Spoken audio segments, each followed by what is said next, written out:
Welcome to Life Is Amazing film. और आज हम सभी के लिए अमेजिंग दिन है और प्राउड होने का मोमेंट भी है, क्योंकि नीरज चोपड़ा ने हिस्ट्री क्रिएट कर दी है गोल्ड मेडल जीत के। जी हाँ, नीरज चोपड़ा ने जावेलियन थ्रो में गोल्ड मेडल जीत लिया है। और इसके साथ साथ वो सेकंड इंडिविजुअल बन गए हैं इंडियन ओलंपिक हिस्ट्री में जो गोल्ड जीता है इंडिविजुअल कैटेगरी में।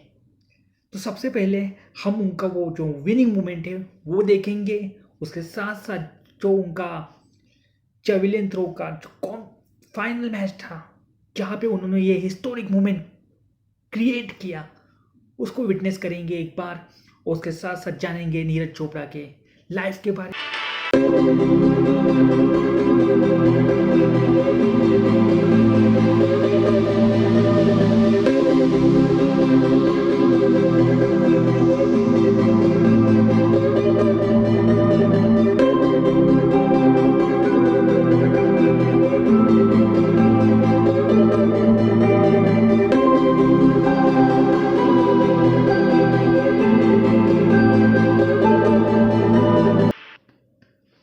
गूज़बम्स आ गए कि नहीं? बिल्कुल, मुझे भी गूज़बम्स आ गए।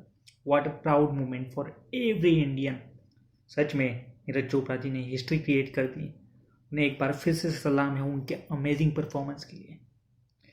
तो जानते हैं नीरज चोपड़ा जी के लाइफ के बारे में। नीरज चोपड़ा जी का जन्म हरियाणा के खंडरा विलेज में हुआ 24 दिसंबर 1997 को। बचपन में वो बहुत शरारती थे। मधुमक्खी की छत्ते पे पत्थर मारना या बहुत सारी ना शैतानियाँ करते, जिसकी वजह से उनके पिताजी परेशान रहते थे। और इसी को देखते हुए उन्होंने उन्हें रनिंग में इन्वॉल्व करने की कोशिश की ताकि वो डिसिप्लिन बने, लेकिन रनिंग में उनका इंटरेस्ट था नहीं। तो उनके जो अंकल है उन्होंने उन्हें जो उनके नज़दीक का शिवाजी स्टेडियम है पंचकुला में, वहाँ पे लेके गए। और फिर वहाँ पे जब उन्होंने देखा कि कुछ बच्चों को ये जेवलिन थ्रो को फेंकते हुए कुछ सीनियर्स को देखा, तो फिर उन्होंने इंटरेस्ट जताया कि वो भी ये स्पोर्ट्स को ट्राई करना चाहते हैं। और उसके बाद जो हुआ इट इज़ हिस्ट्री। लेकिन इनका वो सफ़र इतना आसान नहीं था। इनका जन्म एक किसान फैमिली में हुआ है। बचपन से ही बहुत मुश्किलों का सामना किया है, क्योंकि ऐसे स्पोर्ट्स को परस्यू करने के लिए और जो इक्विपमेंट्स है और एक जो ट्रेनिंग होती है उसमें बहुत सारा खर्चा होता है। और जैसे इनके फैमिली में एक इंटरव्यू में भी कहा था कि ऐसे स्पोर्ट्स को अगर परस्यू करते तो काफ़ी खर्चा होता है। तो वो ना कि इनके फैमिली में कोई गवर्नमेंट जॉब्स में ना कोई कॉर्पोरेट जॉब्स में, तो वो खर्चा मैनेज करना उस टाइम बहुत मुश्किल हो रहा था। लेकिन इनके टैलेंट की बदौलत इन्होंने ये सभी ऑड्स को पार किया। और उसी की बदौलत इनके परफॉर्मेंस को देखते हुए ही इन 2018 में अर्जुन अवार्ड मिला है। इसके साथ साथ इन्हें इंडियन आर्मी द्वारा 2017 में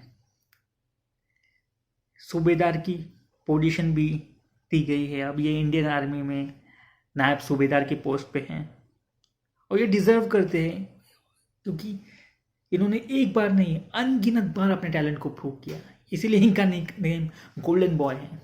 जी हाँ, whether it is Commonwealth game हो 2018 के, इसके अलावा बहुत सारे कॉम्पिटिशन्स में गोल्ड जीता है।